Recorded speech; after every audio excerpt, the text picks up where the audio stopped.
오늘 본문 말씀은 이 제비 뽑기를 통해서 사울이 왕으로 뽑히는 과정을 다시 보여주고 있습니다. 근데 제비를 뽑기 전에 오늘 본문 18절에서 19절 말씀을 보시면 사무엘이 백성들에게 다시 한번 생각해 보라는 내용의 말씀을 하고 있습니다. 여러분 그 18절에서 19절 말씀의 내용은 결국에는 이 이스라엘 백성들에게 출애굽의 역사를 다시 한번 일깨워 주는 것이죠. 여러분 출애굽할 때 이스라엘 백성들이 노예 생활을 했던 곳이 애굽 아니었겠습니까? 근데 그 애굽에는 그 당시에 신으로 불리고 추앙을 받던 그 바로 왕이 나라를 다스리고 있었습니다. 그리고 그 지배하에서 이스라엘 이 히브리 사람들이 어려움을 당하고 있었죠. 근데 여러분 그때 하나님께서 이 애굽에는 왕이 있지만 왕이 있는 그 가장 강한 나라에서 이스라엘 백성들을 구원해내지 않으셨습니까? 그리고 또 한편으로 이야기해 보면 그때 이스라엘에는 왕이 없었죠. 왕이 없었음에도 불구하고 하나님을 왕으로 모실 때, 하나님의 말씀에 순종할 때 그 강한 왕이 있는 그 애굽의 통치하에서 그들은 구원받을 수가 있었습니다. 그러니까 18절과 19절 말씀을 통해서 다시 한번 그들에게 이렇게 이야기하는 거죠. 왕이 있는 나라라고 해서 여호와보다 강한 것이 아니고 또 왕이 없다고 해서 어떤 나라보다 너희가 약하여질 수 없다. 하나님께서 너희들의 왕이신 한 너희들 어떤 어려움이라도 능히 감당하며 이겨낼 수 있는데 그럼에도 불구하고 다시 왕을 원하느냐 이렇게 물어보고 있는 거죠. 그런데 그럼에도 불구하고 이스라엘 사람들은 이 사무엘의 말에 귀를 기울이지 않습니다.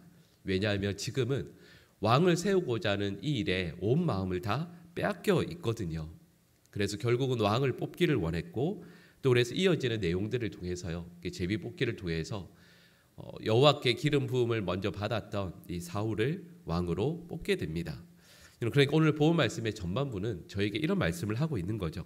분명히 이스라엘 백성들은 사무엘의 말을 듣습니다. 안 듣는 게 아니에요. 하나님의 말씀이 하나님의 뜻이 이런 것이구나라는 걸 듣고 있고 알고 있어요. 근데 그럼에도 불구하고 나의 원함이 있는 거죠. 이거 해야 그 다음에 되는 것들도 안전할 것 같다. 그래야 하나님의 말씀도 잘 이루어지지 않을까? 이런 생각을 하고 있는 거죠. 그러니까 이스라엘 백성들은 하나님의 말씀, 하나님의 뜻을 알고 있지만 나의 원함, 나의 뜻, 그리고 내가 이루고자 하는 소원에 사로잡혀서 하나님의 말씀과 하나님의 뜻을 무시하고 있는 거죠. 여러분 그리고 이것은 저희에게 신앙이 무엇인지를 다시 한번 일깨워 줍니다. 우리가 원하는 것을 이루어내기 위해서 열심히 신앙생활을 하는 것이 아니라 아무리 열심히 신앙생활을 하고 이게 맞다라고 한다 할지라도요. 여러분 저희가 말씀을 묵상하고 또 읽고 들을 때 알게 되는 그 하나님의 말씀에 나의 뜻을 기꺼이 내려놓는 것이 바로 신앙이라는 것을 우리에게 다시 한번 일깨워 주시는 거죠. 여러분 그래서 우리의 원함, 우리의 뜻, 우리의 생각이 늘 무엇에 기초하고 있는지를 우리는 삶 가운데 점검해야 할 것임을 말씀하고 있습니다. 여러분 이 제비 뽑기를 통해서 이 사울이 결국 왕으로 선출이 되죠. 근데 그때 22절 말씀에 나오는 것처럼 이 사울은 짐들 사이에 숨어 있습니다. 이건 한편으로 그가 겸손한 사람이라는 것을 보여줄 수도 있는 것이고 또 다른 한편으로는 사람들 앞에 나서기를 부끄러워하는 소심한 사람이라는 뜻이기도 하겠죠. 24절 말씀을 보시면 백성들이 사울을 바라보면서 환호하는 내용이 나옵니다. 사울을 바라보면서 사울을 칭찬하고 또 사울에게서 많은 것을 기대하는 거죠. 지금 전쟁을 이끌 전쟁 지도자로 왕을 뽑고 있는 것인데 사람들과 함께 섰을 때 키가 훨씬 더 크거든요.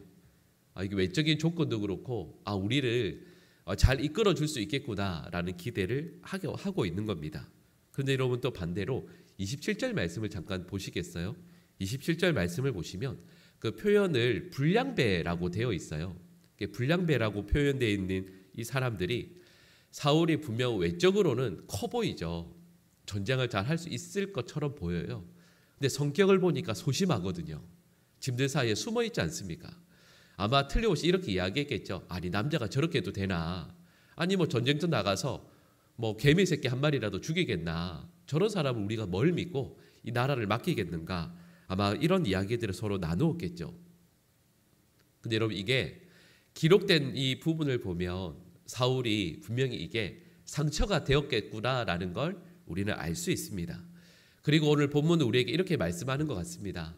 우리가 삶을 살아가다 보면 우리를 좋아하는 사람들도 분명히 있어요.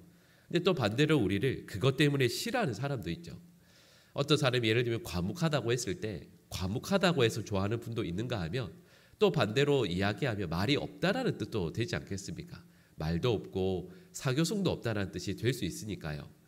사람의 어떤 성격이나 어떤 모습은 항상 양쪽에서 다 판단을 할 수 있지 않겠습니까?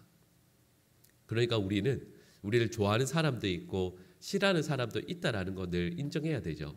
근데 여러분 그게 리더라고 한다면 더더욱 그렇죠. 늘 앞에 나서서 어떤 말들을 하고 또 어떤 일들을 앞장서서 해야 되니까 사람들의 말과 평가가 늘 뒤따르지 않겠습니까? 근데 여러분 사울은 그것을 감당하기 실은 참 어려웠던 거죠. 사울이 왕이 되고 나서 그 다윗이 전쟁을 끝내고 돌아올 때 백성들이 이렇게 노래하죠. 다윗은 만만이고 사울은 천천히다라는 노래를 했을 때 그것 때문에 다윗을 죽이는데 자기의 온 힘을 다 쏟는 삶을 살게 되지 않습니까? 오늘 본 말씀은 저희에게 마치 이렇게 말씀하는 것 같아요. 모든 사람들에게 사랑받고 모든 사람들에게 인정받으려고 하는 것은 교만이라고 말씀하는 것 같습니다. 오히려 오늘 본 말씀은 저에게 명확히 이렇게 말씀합니다. 사람들이 우리를 좋아하는 평가 혹은 싫다고 하는 그 평가에 마음을 빼앗기지 말라라고 말씀하고 있어요. 사울이 진보다리에 숨은 것은 말씀드렸던 것처럼 분명히 그가 사람들의 평가에 민감하고 또 평소에 부끄러워하고 소심했기 때문입니다. 만약에 하나님께서 이 모든 일들을 하신다라는 분명한 믿음이 있었다면 이러지 않았을 겁니다. 그리고 이건 우리도 마찬가지이죠. 이런 교회에서 어떤 직분을 맡아서 어떤 일들을 감당할 때가 있습니다. 이런 직분뿐만 아니고요. 어떤 올 한 해 혹은 1년, 2년 하나님께서 우리에게 어떤 일들을 맡겨주실 때가 있습니다. 이런 중요한 것은 내 곁에 있는 누군가의 평가가 아닙니다. 이런 그 평가하는 것들이 실은 우리에게 나누었던 것처럼 기쁨이 될 때도 있고 또 어떨 때는 우울하고 슬픈 이유도 되기도 하죠. 여러분 제가 처음에 말씀드렸던 것처럼 가장 중요한 것은 그럴 때 우리의 원함이나 우리의 생각이 아니에요. 가장 중요한 건 하나님의 뜻이고 또 결국에는 우리에게 내려질 하나님의 평가라 오늘 본문은 말씀하고 있는 거죠. 만약에 초대교회 그리스도인들이 사람들의 평가나 아니면 그들에게 가해졌던 매질이나 아니면 채찍질을 두려워했다면 아니면 사람들의 평가 때문에 민감하게 반응했다면 그들 앞에 나서서 담대하게 예수 그리스도를 결코 전하지 못했을 겁니다. 그들은 어느 자리 어느 순간에도요 담대하게 복음을 전합니다. 이거 초대교회에서뿐만 아니라 예수 그리스도의 복음이 전해지는 곳이라면 어느 나라 어느 시대 어느 문화에서나 동일했습니다. 복음을 맡은 사람들은 끝까지 굴하지 않고 복음을 전해왔죠. 오늘 우리 본문 26절 말씀을 같이 한번 읽어보실까요? 우리 26절 말씀을 같이 읽겠습니다. 사울도 기브아 자기 집으로 갈 때에 마음이 하나님께 감동된 유력한 자들과 함께 갔느니라. 아멘. 26절 말씀을 보시면 여러분 사울의 외모 아니면 사울의 성격에 감동된 사람들이 함께 갔다라고 말씀 안 합니다. 하나님의 영에 감동된 사람들이 사울과 함께 나라를 섬기고 이끌어가기 위해서 자기의 삶을 드린다라고 말씀하고 있는 거죠. 여러분 사울이 강해서 사울이 대단해서 하나님의 사명을 감당하게 하도록 사람들이 서는 게 아니에요. 하나님께서 사명을 주시니까 여러분 이 일을 함께 나누고자 하는 하나님의 백성들이 그 옆에 서는 것이죠. 하나님께서 하나님의 신실한 사람들을 준비하시고 또 함께 그 사명을 감당할 수 있도록 그 곁에 보내주십니다. 오늘 본 말씀은 정확히 우리에게 이렇게 말씀해요. 내 곁에 있는 누군가의 평가, 누군가의 말, 그것이 결코 하나님의 사명을 더 이루어내거나 감당하지 못하는 데 있어서 결정적인 것이 되면 안 된다라고 말씀하는 겁니다. 여러분 어제 저희가 말씀을 통해 살펴보았던 것처럼 사울이 이스라엘의 왕으로 이 귀한 일들을 감당하는데 가장 중요한 건 다른 게 아닙니다. 하나님의 영에 감동되어서 마치 옆에서 볼 때에는 선견자 같고 선지자 같아요. 근데 그 사람이 나라를 잘 이끌 수 있다라고 말씀하거든요. 오늘 본문 말씀도 저에게 정확히 이렇게 말씀합니다. 맡겨주신 사명을 감당할 때 외적인 어떤 조건, 어떤 갖춘 스펙이 그 일들을 감당하는 데 결정적인 것이 아니라고 말씀합니다. 하나님의 영에 감동되어 내가 그 일을 감당할 수 있도록 하나님 앞에 바르게 서는 것, 그리고 그 일을 감당하기 위해서 하나님의 영에 감동된 우리 믿음의 동력자들이 곳곳에서 세워지는 것이라 말씀하시는 거죠. 여러분, 우리 교회가 그럴 수 있도록 늘 기도해 주시기를 간절히 축복합니다. 여러분, 우리 모든 성도들이 한 분 한 분이 하나님의 영에 감동되어서 하나님의 일들을 함께 감당하게 되고, 여러분, 교회 세운 리더들이 있지 않습니까? 우리 장로님들, 우리 집사님들, 권사님들, 또 세우신 우리 목회자들 모두가 여러분 어떤 세상적인 지식이나 외적인 어떤 능력이 아니라 하나님의 영에 감동되어서 하나님 앞에 신실하고 바르게 서서 사람들을 만족시키기 위해 일들을 감당하는 것이 아니라 하나님의 기쁨으로 맡겨주신 일들을 감당할 수 있도록 여러분 그렇게 늘 기도해 주시고, 또 그러한 이들이 우리 교회에서 더욱더 많이 세워지고 훈련되어질 수 있도록 우리 모든 분들이 기도해 주시고요. 또 이런 우리 교회가 되게 될 때 하나님의 뜻이 놀랍도록 우리 교회를 통해 이루어지게 될 줄로 믿습니다. 하나님의 기쁨이요 하나님의 자랑으로 쓰임 받는 우리 모든 주의 일꾼들, 그리고 우리 보강중앙교회가 될 수 있기를 간절히 원합니다. 우리 모든 분들께서 또 늘 기도해 주시기를 간절히 부탁드립니다. 기도하겠습니다. 사랑의 하나님, 말씀처럼 사람들의 평가에 일희일비하고 그것 때문에 낙담하여 쓰러지는 우리 교회 리더들이 아니라 가장 먼저 하나님의 영에 감동되어 하나님의 나라와 영광을 위해 삶을 온전히 내어드리고 충성하는 우리 모든 주의 백성들 다 되게 하여 주시옵소서. 하나님의 영에 감동되게 하여 주시옵소서. 하나님을 더 사랑하며 그래서 성령 충만하며 하나님 그 가정과 삶의 자리들마다 찬송과 감사의 고백이 간직이 가득한 우리 모든 주의 백성들 다 될 수 있도록 도와주시옵소서. 사람들의 평가에 낙담하여 쓰러져서 그것 때문에 교회 안에 갈등이 이루어지고 서로 괴로워하고 아파하는 교회가 아니라 어떤 어려움, 어떤 문제들이 있다 할지라도 우리를 사랑하며 저희들을 신뢰해 주시는 그 하나님을 믿고 소망하며 능히 감당해내는 우리 사랑하는 모든 하나님의 백성들 다 될 수 있도록 도와주시옵소서. 하나님, 저에게 많은 사명들을 허락해 주셨습니다. 가정에서 삶의 자리들에서 능히 감당해내는, 이루어내는 하나님의 백성들 다 되게 하여 주시옵소서.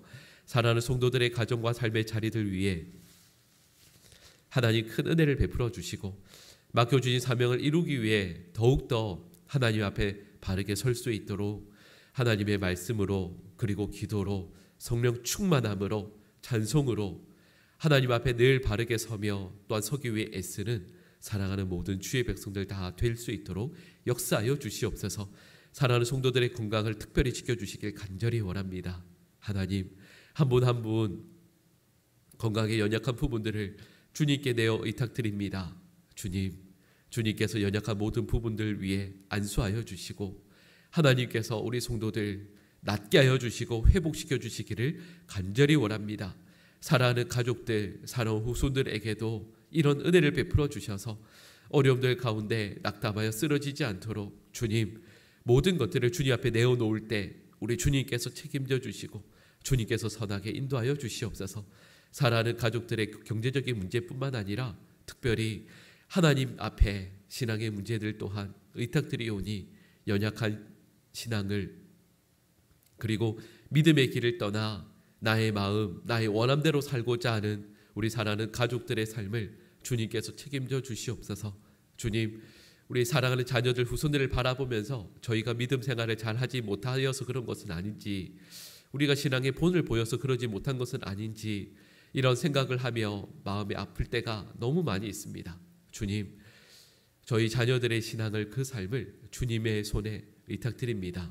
주님, 영혼의 삶으로 주님께서 선하게 인도하여 주시고 하나님을 인격적으로 만나 하나님을 위해 삶을 살아가고 하나님께 우리의 삶의 1순위, 2순위 모든 것들을 하나님께 내어드리는 우리 자녀들, 우리의 후손들 될 수 있도록 주님 역사하여 주시옵소서. 오늘 하루의 삶이 우리 주님께 기쁨이 되길 간절히 원합니다. 주님을 더 경외하며 순간순간을 하나님의 말씀으로 바르게 살기 위해 더욱더 애쓰는 사랑하는 모든 주의 백성들 되게 하여 주시옵소서. 이 모든 간구를 예수님의 이름으로 기도드립니다. 아멘. 하늘에